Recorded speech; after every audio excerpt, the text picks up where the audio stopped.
Hello, my name is Chai Yi. Welcome back to my channel. So for the context of this video, I used to be very shy and socially awkward back in high school, and I wouldn't talk to anyone other than my close friends, and just the thought of talking to somebody I was unfamiliar with would literally make my pit sweat. I know it's very unglam. And fast forward to today, I don't fear going into any place just because I don't know anyone, and I feel comfortable speaking to anyone in most social settings. And chances are, if you clicked into this video, you probably have similar struggles as well. So in today's video, I'm just going to share some of the mindsets and tips I've learned over the years to become more comfortable and confident speaking to new people, and I hope you all find these tips helpful. And without further ado, let's get on with the video. So the first thing I'll talk about is the two mindsets that I've started adopting after starting my journey on trying to overcome my shyness. And the first mindset that really helped me was letting go of the fear that people were judging me whenever I'm talking to them. Last time I used to worry a lot about people finding me boring, or that I had nothing valuable to say, or that maybe the person in front of me just feels like I'm wasting their time by talking to them. However, what I've come to realize over time is that people are probably more worried about themselves in a social interaction rather than judging the way you speak, the way you dress, or whatever it is that you're worried about that the person is judging you for. And when I started realizing this, it really put away a lot of pressure for me whenever I spoke to somebody new. I guess you're probably thinking, what if that person is actually judging me? And my answer to that is that if someone's going to judge you when they don't really know you, then I feel like it's a them problem rather than a you problem. And you probably wouldn't even want someone like that in your life long term. But essentially what I'm trying to say is that if you approach every social interaction without the preconceived notion that somebody's judging you or that they don't like you, it will make the social interaction a lot less scarier. Another mindset that really helped me was understanding that most questions are never too dumb to ask, and in other words, there are no stupid questions. I think one of the things that paralyzed me in the past when talking to people is that worrying that whatever I say is really dumb and people would judge me for it. However, what I've come to realize is some of the most mundane and seemingly obvious questions are the things that actually lead to a further and deeper conversation.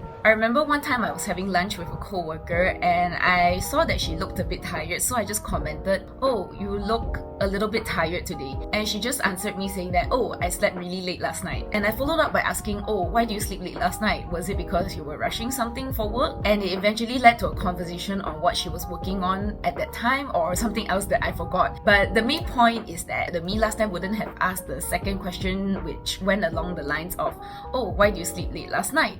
because I would worry that such a question would sound really dumb. However, looking back at it, I feel like it's these kind of questions that open up the floor for a further and deeper conversation. Because if you think about it, if nobody actually asked the question, then how would anyone ever start a conversation at the dinner table or whatever setting it is that you're at that time? And now we'll move on to tips on how to initiate or keep a conversation going, which is linked to my previous mindset tip, and it is to just ask questions. Okay, so when I say this, I don't mean bombard the person with a lot of questions as if it was an interview, but what I'm trying to say is that take a genuine interest with the person that you're talking to and ask them questions to get to know them better. I think there are two great things when you make it a point to ask somebody questions in a conversation, and the first thing is that it shows that you have a genuine interest in the things that you're talking about, and the second thing is that I feel like it puts the other person more at ease, in my opinion, because in a way this opens up the floor to allow the other person to talk about themselves. And I think in most cases people would feel more at ease to talk about themselves rather than try to dig up questions to ask you, because I feel like people would generally be more comfortable talking about the things that they are familiar with rather than trying to gauge what sort of questions they can ask you and try to see from your response what to ask you after that. And normally in a conversation, I like to ask questions to just set the tone and put the person at ease, because I feel like when the person is at ease, it's also easier for the conversation to flow after that. And the last and very final tip after listening to all this is that you just have to fake it till you make it. I know it sounds really cliche, but I felt like what held me back in the past was the narrative that I had in my head that I'm a very shy and uninteresting person and no one would want to talk to me. But I realized I would never be able to break out of that shell if I continuously told myself that and identified myself as someone who is a very shy and quiet person. So what I chose to do is I went to a college where I knew no one and no one knew me, and I felt like I was in a brand new place to reinvent myself and be who I want to be. So I guess in this tip also, it's that if you have the opportunity, don't be afraid to go somewhere new, because I feel like most of the time we are stuck in this identity we have for ourselves and also the identity that we feel like people have for us. Because I remember back then in high school, I realized that I really like making friends, but I was actually too scared to go out and make friends because I also was worried about what other people would think about me, like things like, oh, why is this girl suddenly so talkative? Why is she suddenly like talking with everybody? I felt like not only did I have an identity for myself, I also sort of felt like I had to maintain this image that I think other people have of me, or else I was really scared of being judged and people thinking that I'm really weird.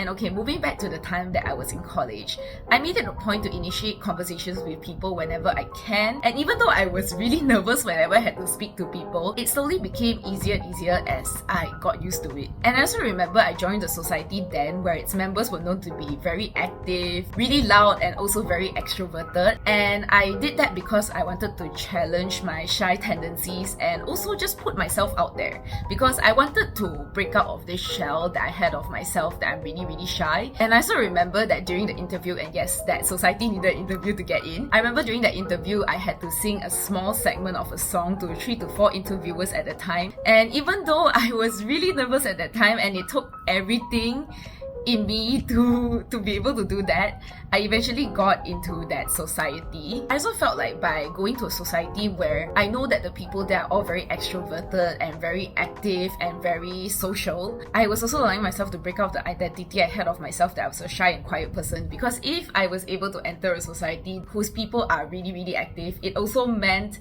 that I also belong there, and in some ways I'm also similar. So I think when my identity started to shift, that is when also my shyness slowly went away, because I finally identified myself as somebody who can actually have conversations with people, who is actually somebody who is, you know, an interesting person to talk to. Basically, as I keep putting myself in these new scenarios where I challenged my belief that I was somebody who was very shy, timid, and had nothing to say, the nervousness slowly died down, and eventually there was an identity shift where I realized that I'm no longer as shy as I used to be. But what it took for me to get to that point is that I had to fake it when I wasn't there until I was actually there. And that's when you can say that I finally made it. Okay, I know it sounds very confusing, but I hope you get what I mean. I think this video turned out a bit longer than expected, but I hope it's helpful to anyone who have made it this far, because I truly believe that it's important to have the courage to put yourself out there and talk to people. Because at one point I felt like I was missing out on a lot of things because of how I was so shy growing up. And so I decided at one point that I really have to improve this aspect of myself. So these are my tried and true tips from somebody who is actually extroverted but was too shy to talk to people and make friends. So I hope that this video would actually help somebody at least a little bit in trying to like shift away from their shy selves to somebody who is like more comfortable and confident talking to new people in new situations. And yeah, this is the end of the video. Thank you so much for watching, and I'll see you on my next video.